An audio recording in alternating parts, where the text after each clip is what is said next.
शनिवार को माँ की मधुर स्मृतियाँ नामक पुस्तक से पाठ करते हैं।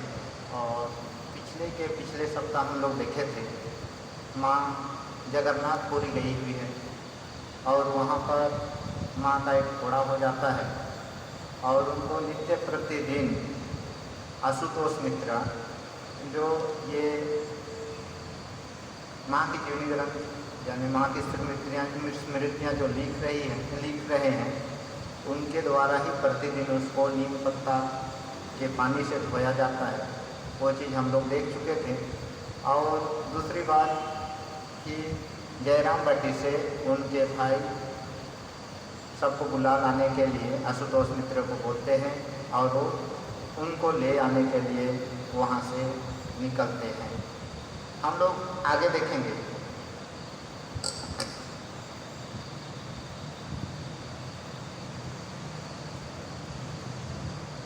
प्रतिदिन घोड़े को धोना और पट्टी बांधना चलता रहा। 2-4 दिनों में ही वह ठीक हो गया।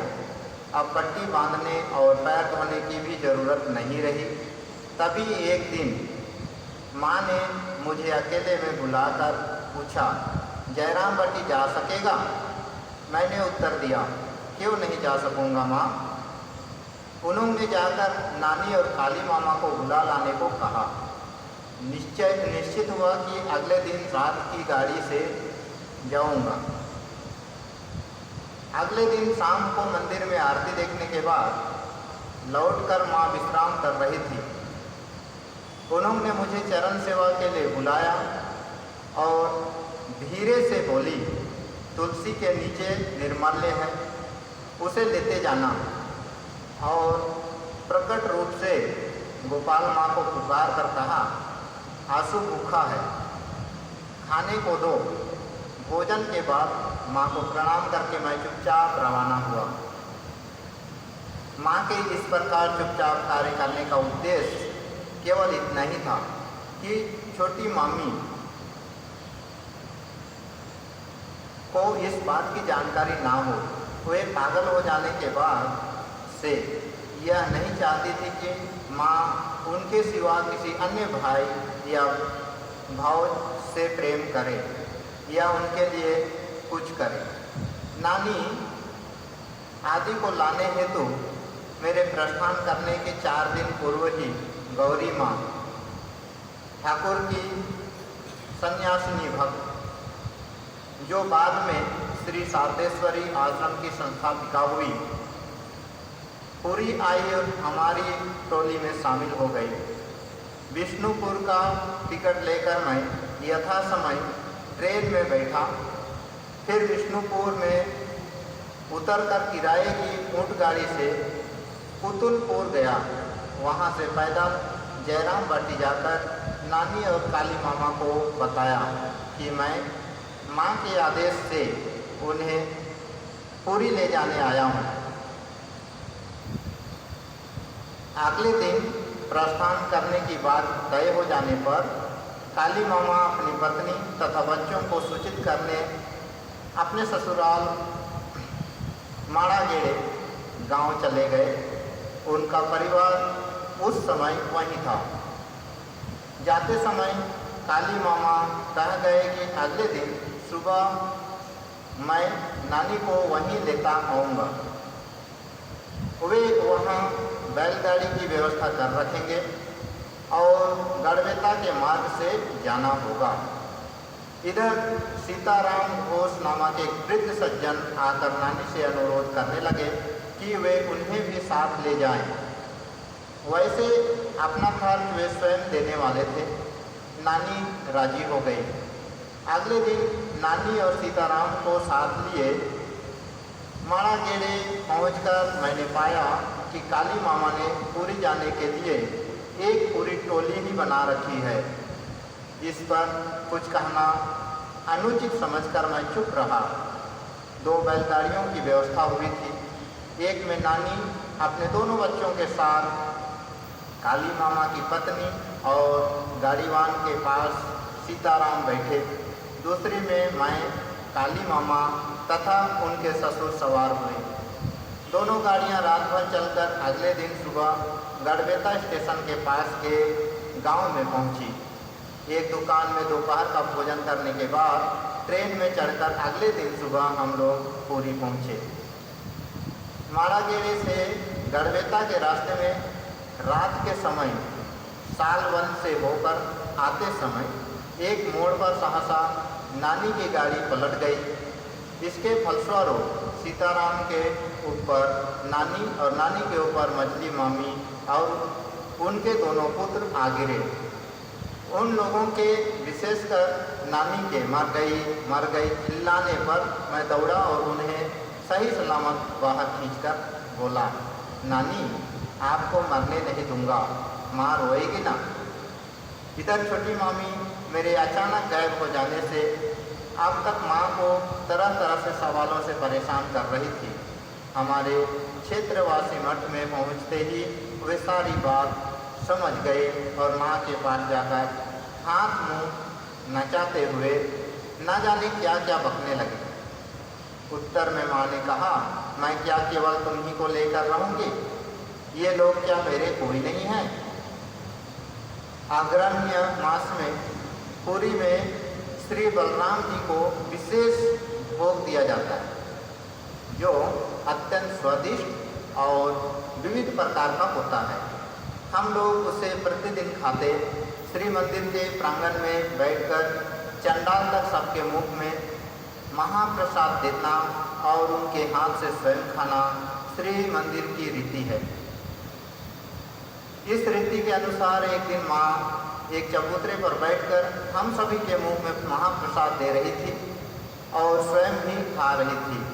तभी मास्टर महाशय और वरदा कुमार मझले मामा कोलकाता से सहसा वहां आ पहुँचे और प्रसाद ग्रहण किया। जयराम बाटी से जो लोग आए थे उनमें नानी के अलावा बाकी सभी लोग कुछ दिनों बाद लौट गए। पूरी आने के बाद से ही माँ के पाँव में फोड़ा होने और काली मामा के आ जाने के कारण माँ इतने दिनों तक मंदिर के सिवा अन्यत्र कहीं भी नहीं जा सकी थी। अब उनके चले जाने के बाद माँ घूमने जाने लगी। राम की माँ और नितय की माँ राम की चाची शशि निकेतन में रहा करती। वे प्रायः ही क्षेत्रवासी मठ में आती और किसी किसी दिन शाम को माँ के साथ घूमने भी जाती। यहाँ राम की माँ यानी बलराम बसु की पत्नी कृष्ण भवानी बसु और नितय की माँ यानी नित्यानंद बसु की माँ और साधु प्रसाद बसु की पत्नी शरद कुमारी। साधु प्रसाद बलराम बसु के छोटे भाई थे। साधु प्रसाद के पुत्र नित्यानंद बसु की पत्नी हैं। विवाह के पहले का नाम हरि भवानी था, परंतु बड़े ससुर हरि वल्लभ तथा बलराम बसु की पत्नी कृष्ण भविनी के नाम के साथ सौम्य होने के कारण परिवार के लोगों ने उनका नाम कमला वाला या संक्षेप में कमला कर दिया था।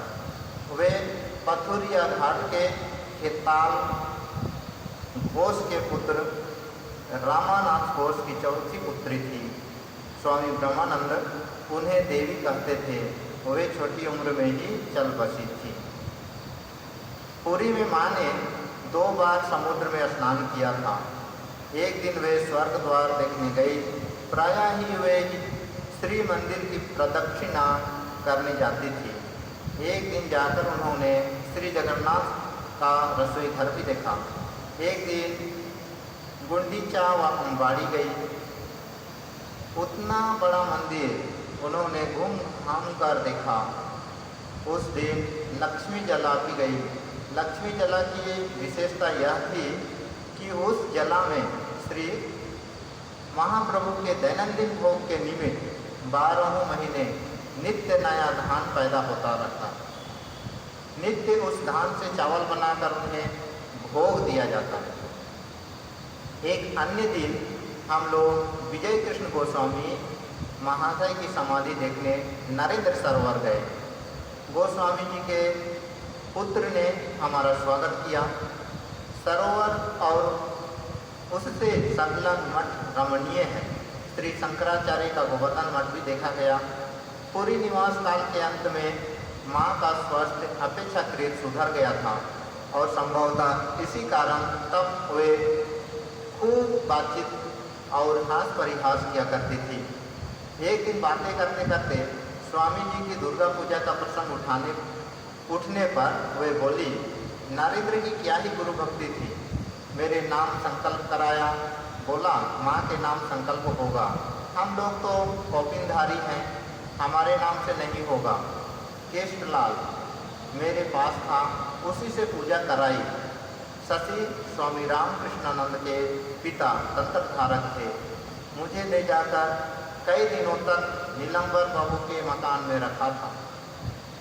एक अन्य समय वे बोली, तुमने काला पहाड़ की बात तो सुनी है ना। ब्राह्मणी की संतान था, परंतु क्या नहीं किया। हिंदुओं के देवी देवताओं को बिल्कुल भी नहीं छोड़ा, सब तोड़ ताड़ कर चकनाचूर कर दिया। एक दिन माँ को हास परिहास करते देखकर नटी की माँ बोली, माँ तुम हंसी की इतनी बातें जानती हो। माँ ने कहा, मुझे क्या देखती हो, ठाकुर को देखा है ना। उनकी बातें तो खत्म ही नहीं होती, इतनी बातें वे जानते थे। माघ के महीने में माँ कोलकाता के बाग बाजार डिस्ट्रिक्ट के मकान पर लौट आई। नानी भी हम लोगों के साथ कोलकाता आई। नानी भी नाती के बारे में हम लोगों के साथ उसी प्रकार हंसी मजाक करती और हम लोग की नहीं छोड़ते थे। एक दिन हमने उन्हें बाग बाजार के नवीन मायरा की दुकान का रसगुल्ला और संदेश खिलाने के बाद पूछा कि कैसा लगा। तो वे बोली, भाई वह भी क्या खाक मीठा था, थोड़ा कच्चा गुड़ मिल जाता तो जान में जाना। कुछ दिन कोलकाता में रहने के बाद नानी प्रसन्न कुमार के मित्र रामनाथ बनर्जी के साथ जयराम बटी चली गई। माँ के चाचा नील माधव बहुत दिनों से दमे के रोग से पीड़ित थे। कभी वे ठीक रहते तो कभी रोग में वृद्धि हो जाती। इस समय उसी के कारण उन्होंने बिस्तर पकड़ रखा था। विभिन्न चिकित्सकों से भी बीमारी दूर नहीं हुई। धीरे धीरे उनका अंतिम समय आ गया। माँ ने स्वयं उनकी बड़ी सेवा की, पर कोई लाभ नहीं हुआ। अंतिम दिन सुबह से मृत्यु के लक्षण उनके चेहरे पर झलक उठे। शरीर में बारंबार ऐंठन होने लगी। हम लोगों के बारंबार कहने पर माँ बीच बीच में जाकर ठाकुर की पूजा भोग आदि कर आई, पर वे चाचा को छोड़कर हटना नहीं चाहते थे। उन्हीं के पास बैठी पूछती रही, अब कैसा देख रहे हो। हम लोगों का एक ही उत्तर था, लगता है ठीक हो जाएंगे, चिंता की कोई बात नहीं। हम लोगों का उत्तर सत्य नहीं था, केवल झूठी बातों से उन्हें भुलावा देना मात्र था। क्रमशः माँ के भोजन का समय हुआ, पर वे खाना नहीं चाहती थी।